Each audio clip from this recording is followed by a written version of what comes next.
안녕하십니까. 문학채널 시치유 심리상담사 김종진입니다. 여러분 반갑습니다. 저는 시인이고 신앙송가고 동화작가입니다. 그리고 대전신앙송인협회 회장이고요. 지금 가득이 심리상담센터 부대표로 시치유 심리상담 그리고 지문치료 상담을 하고 있습니다. 인터넷 조회수 100만을 돌파한 문학채널에서는 시를 좋아하는 분들을 위해서 시치유 심리상담 코너를 마련을 했습니다. 시치유 심리상담 치유? 여러분 느낌 오시죠? 오늘부터 시작되는 문학채널 시치유 심리톡은 한 번에 한 편의 시를 준비를 합니다. 시 안에서 상처받은 영혼을 치유하거나 기분 좋은 상태로 더 긍정적으로 강화할 수 있는 시간을 함께 만들어 갈 것입니다. 짧은 시 한 편으로 감성을 풀어내고 감정을 풀어냄으로써 내면의 평화를 얻을 수 있기를 바랍니다. 요즘 별빛도 안 보이는 삭막한 도시의 콘크리트 숲에서 사는 분들이 전원 생활을 꿈꾸고 있는데요. 오늘은 제가 고른 시는 노천명 시인의 이름 없는 여인이 되어를 골라봤습니다. 한번 읽어볼게요. 어느 조그만 산골로 들어가 나는 이름 없는 여인이 되고 싶소. 초가지붕엔 박넝쿨 올리고 산밭엔 오이랑 호박을 심고 들장미로 울타리를 엮어 마당엔 하늘을 욕심껏 들여놓고 밤에는 실컷 별을 안고 부엉이가 우는 밤도 내사 외롭지 않겠소. 기차가 지나가 버리는 마을 노디앙푼에 수수엿을 녹여 먹으며 내 좋은 사람과 여운하는 산골 얘기를 하면 삽살개는 달을 짓고 나는 여왕보다 더 행복하겠소.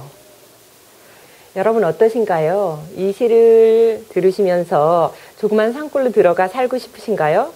아니면 나는 절대 그런 곳에선 살지 않을 거야 라는 생각이 드시나요? 제가 수업을 한 분 중에는 정말로 진짜 이런 곳에서는 살고 싶지 않다는 그 말씀을 하시는 분도 계셨거든요. 대부분의 사람들이 이 시를 좋아합니다. 애송시로 1등으로 생각하고 늘 자기 시로 가지고 있는 분들도 많고요. 남자분들이 이 시를 좋아하시는 분들도 있습니다. 중간중간 느낌을 한번 살펴보시고요. 시 안에서 내가 마음에 드는 부분을 밑줄로 그어 보셔도 좋고요. 써보셔도 좋아요. 이렇게 쓸 때 오른손잡이는 왼손으로 쓰시고 왼손잡이는 오른손으로 써서 그 느낌을 천천히 여유 있게 느낌을 가져보는 것도 마음의 힐링이 될 수 있습니다. 저는 아까 말씀드린 바와 같이 앞부분에 어느 조그만 산골로 들어가서 살고 싶은 그 부분이 마음이 들고요. 마지막 부분도 마음이 듭니다. 나는 여왕보다 더 행복하겠소 라고 말할 때 정말 여왕보다 더 행복한 느낌이 왠지 들거든요.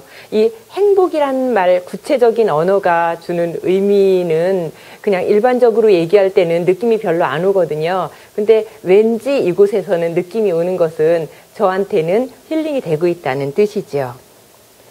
버리고 갈 것만 남아서 참 행복하다는 토지의 박경리 시님이 떠오르는 시간입니다. 죽음을 맞이할 때도 버리고 갈 것이 있지만 우리가 이사를 가거나 또 시골로 이렇게 떠날 때도 버릴 것이 참 많죠. 그때뿐만이 아니고 우리가 그냥 일상생활에서 살면서도 버릴 것들은 참 많습니다. 마음의 찌꺼기든 물질의 찌꺼기든 버리면 마음과 몸이 가벼워질 수 있는 거거든요. 조선시대 생육신의 한 사람인 매월당 김시습의 시가 생각이 납니다. 솔바람 가볍게 불어 착 끓이는 연기 하늘하늘 한들거리며 시냇가에 나붓기네 동창에 달 밝아도 잠 못 이루어 작은 병 들고 돌아가 차디찬 샘물 깃네 속된 세상 싫어하는 천성 스스로도 괴이하지만 문에 들어가 봉자 찾으니 이미 청춘을 다 보냈네. 이 시도 노천명 시인님의 이름이 없는 여인이 되어 비슷하게 속된 세상을 떠나서 살고 싶은 그런 느낌이 있어서 같은 맥락이라고 볼 수도 있습니다. 저는 어릴 때 시골에서 살았습니다. 그래서 이 시를 읽으면 이미지가 추억이 되어 그림처럼 나타나거든요. 저는 학교에 갔다 오면은 토마토를 토마토 밭에서 따서 옷에 문질러서 그냥 먹기도 하고요. 오이밭에서는 오이를 따서 먹기도 하고, 어떤 때는 무를 뽑아서 그 흙을 털어내고 껍질을 벗긴 다음에 씹어 먹기도 하고 이랬었거든요. 그때의 추억들이 많이 남아있기 때문에 이 시의 부분이 좋은 것 같습니다. 정신분석학자, 창시자 지그문트 프로이트는 무의식을 이야기한 심리학자입니다. 그에 따르면 무의식의 작용은 내가 알지 못했던 어느 부분들이 어느 순간의 행동으로 나타나게 된다는데요. 저도 방금 말씀드린 어떤 그런 부분들 말고도 제가 영아기, 유아기 때에 무의식적으로 느꼈던 그때 좋았던 감정들이 있기 때문에 이런 도시 생활에서 벗어나고 싶어서 이 시가 마음에 들고 또 무의식 속에서 그런 것들이 자극을 하지 않았나 하는 생각을 합니다. 이 시에서 또 중요한 한 부분이 있는데요. 누구와 함께 가느냐입니다. 인생에서 살다 보면은 사람이 누구랑 함께 하느냐, 누구와 함께 사느냐가 굉장히 중요하잖아요. 그런데 노천명 시인님은 내가 좋아하는 사람과 함께 여운하는 산골 얘기도 하고 노 양푼의 수수엿을 녹여먹기도 한다고 했습니다. 그런데 노량푼의 수수엿을 녹여먹는 거를 싫어하거나 마당에 풀 뽑는 거를 싫어하거나 장미꽃이 이렇게 피어나는 어떤 그런 것들을 싫어하는 그런 분하고 함께 산다. 그건 정말 의미가 없는 일이겠죠. 살 이유도 없다는 생각입니다. 상담 사례 하나 들어볼게요. 대기업에 다니시는 월급 사장님이 계셨는데 이제 퇴직할 때쯤 고향에 들어가서 염소 키우며 살겠다고 한 분이 계셨어요. 그런데 당연히 부인하고 같이 가고 싶었겠죠. 부인은 절대 안 간다는 것입니다. 왜 그럴까요? 부인이 말씀을 하셨습니다. 나는 손자 손녀와 함께 자주 봐야 되고 또 교회에 다니니까 교회도 가야 하고 친구들도 만나야 되고 몸이 아프면 바로 병원으로 달려가야 되는데 그럴 수도 없고 그런 말씀들을 굉장히 오랫동안 많이 하셨어요. 그거는 근데 표면적인 거예요. 나중에 상담을 몇 차례 하다 보니까 어떤 일이 있느냐면 남편이 물 한 컵도 본인이 떠다 먹지 못하는 아주 고지식하면서 자기만 아는 그런 사람이었던 거예요. 그러니까 시골에서 내려가서 살다 보면은 본인은 정말로 화녀가 될 것 같은 그런 느낌 때문에 못 간다고 했었던 거죠. 원래는 남편에게 모든 복종을 하면서 하라는 대로 시키는 대로 그렇게 사는 분이었었거든요. 상담을 몇 회기 진행을 하면서 남편도 본인이 어떤 사람인가를 알게 됐어요. 일반적으로 사람들이 40대, 50대까지도 아니면 막 70, 80대까지도 자기가 어떤 사람인지 모르고 사는 경우가 많거든요. 그러면서 남편은 고향에 내려가서 살았고 부인은 도시 살던 집에서 살았어요. 그러면서 이제 서로를 이해하게 되는 폭이 더 많아진 거죠. 그래서 부부는 더욱 친밀해지고 더 가까운 사이가 된 거예요.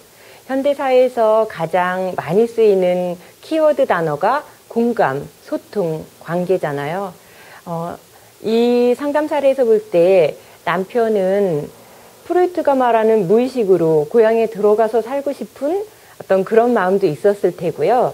하워드 가드너 박사의 8가지 지능 중에서 자연친화 지능이 있잖아요. 그 자연친화 지능이 다른 분보다 높았을 수도 있습니다.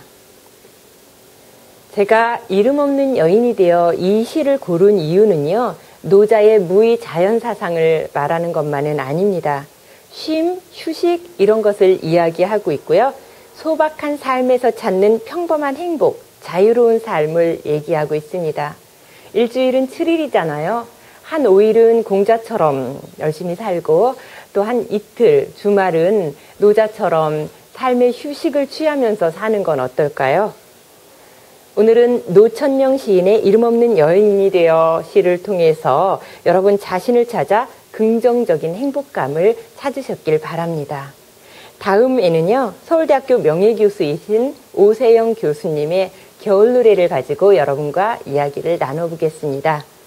문학채널 시치유 심리상담은 여러분과 함께 만들어가는 방송입니다. 더 좋은 방송을 만들 수 있도록 많은 관심 가져주시기 바랍니다. 지금까지 문학채널 시치유 심리상담사 김종진이었습니다. 여러분 고맙습니다.